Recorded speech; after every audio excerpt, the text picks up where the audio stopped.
सवाल पहले ये उठ रहा है कि गुजरात क्या गेटवे बन गया है ड्रग्स का, क्योंकि 2022 में भी पानोली जो अंकलेश्वर हमारे डिस्ट्रिक्ट भरूच अंकलेश्वर में आता है, वहाँ पे भी ड्रग सीज हुए थे।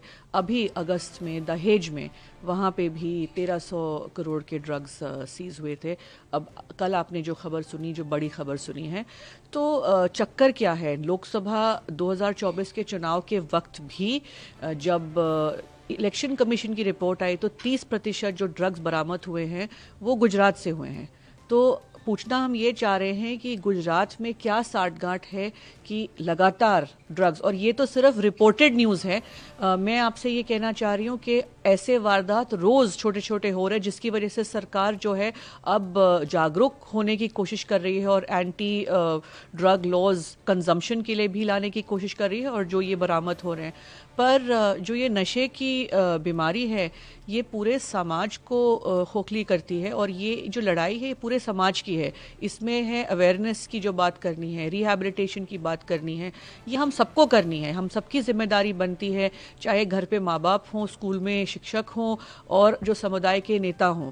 तो पर मैं कहना चाहूँगी कि हम उड़ता पंजाब की बात सुनते थे, पर उड़ता गुजरात ज़रूर होता जा रहा है। हम लोग तो गांव-गांव घूमते हैं, हम लोग ज़मीन पे घूमते हैं। ख़ास करके मैं अपने क्षेत्र भरूच की बात करूं तो आप जाएंगे, आजकल जो गांव के युवा हैं ये नशे में धुत घूम रहे हैं, और ये एक बहुत बड़ी बीमारी बन चुकी है। जी बिल्कुल, और ज़्यादा हद हो रही है। इसी वजह से पिछले कुछ दिनों से चर्चा गुजरात सरकार में भी चल रही है कि स्ट्रिंजेंट लॉज लेकर आने हैं ड्रग यूज़ के ख़िलाफ़, और जो ड्रग मैन्युफैक्चरिंग है। पर ये जो कंपनियां हम देख रहे हैं अंकलेश्वर में, भरूच में, क्योंकि इंडस्ट्रियल टाउन है वहाँ पे, तो क्यों चुपचाप इनके ज़रिए मैन्युफैक्चर हो रही हैं ड्रग्स? मतलब किसकी साठगांठ के, अगर आपकी सरकार की आँख के नीचे 30 वर्ष से वहाँ पे भाजपा की सरकार है, कहीं ना कहीं तो आपको छूट मिली होगी कि आप इतने खुल के वहां पे ड्रग मैन्युफैक्चर कर रहे हैं। विपक्ष लगातार आवाज उठाती जा रही है, पर विपक्ष आवाज ही उठा सकती है,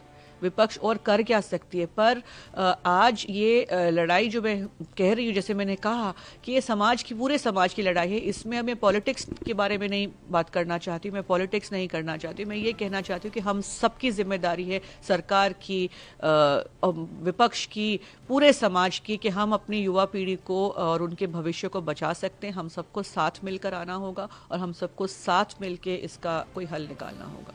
लगातार, अभी मैंने कहा अंकलेश्वर में आपने कल देखा, पानोली है जो दो वर्ष पहले, पानोली भी वहीं, पानोली जीआईडीसी जो है अंकलेश्वर में ही है, वहाँ पे भी ड्रग बस्ट हुए हैं।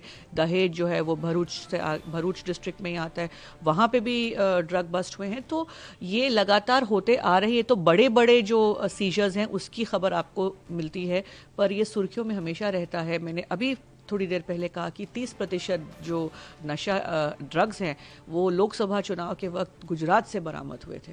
नहीं, बट कहीं ना कहीं साठगांठ ज़रूर रही होगी, जिसकी वजह से आप नाक के नीचे इतने बड़ी संख्या में आप ड्रग्स को प्रोड्यूस कर रहे हैं, तो कहीं ना कहीं तो कोई खेल चल रहा है।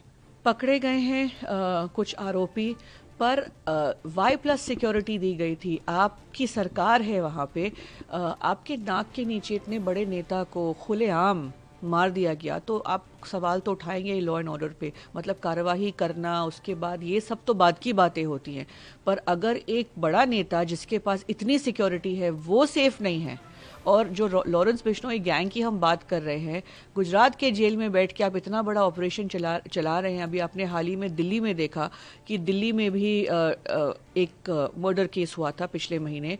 बाकी बिजनेसमैन हैं, उन लोगों को थ्रेट्स आ रहे हैं, तो खुलेआम ये हो रहा है। तो सरकार कर क्या रही है? और जेल से बैठे बैठे आप ऑपरेट कर रहे हैं, और खुलेआम नेताओं को, आम बिजनेसमैन को आप मार डालते हैं, एक्सटॉर्शन के लिए आप धमकी देते हैं।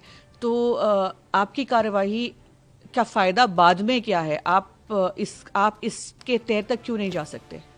आप लोगों के भी रिश्ते पारिवारिक थे बाबा से? जी, जी बिल्कुल, और बहुत ही शॉकिंग और दुखद खबर रही थी। मतलब जब सुना पहले कि गोली लगी है तो यकीन नहीं हुआ। मैंने उसी वक्त ज़ीशान को मैसेज किया, पर with in a few minutes खबर आ गई कि वो नहीं रहे। और हम परिवार के साथ इस घड़ी में खड़े हैं। हम दुआ कर सकते हैं और उम्मीद रखते हैं कि कड़ी से कड़ी सज़ा जो कल्प्रिट्स हैं उनको मिलेंगे। बट जो इसके पीछे मास्टरमाइंड है, जो किंग पिन है, जो गैंग है, जो गुजरात जेल में बैठे हुए हैं, सरकार वहाँ क्या करती है वो देखना है हमें। इसके बारे में तो पता चलेगा। राजनीतिक भी हो सकता है, कुछ पर्सनल भी हो सकता है। अभी सुनने में, सुर्खियों में तो बहुत सारी खबरें आ रही हैं।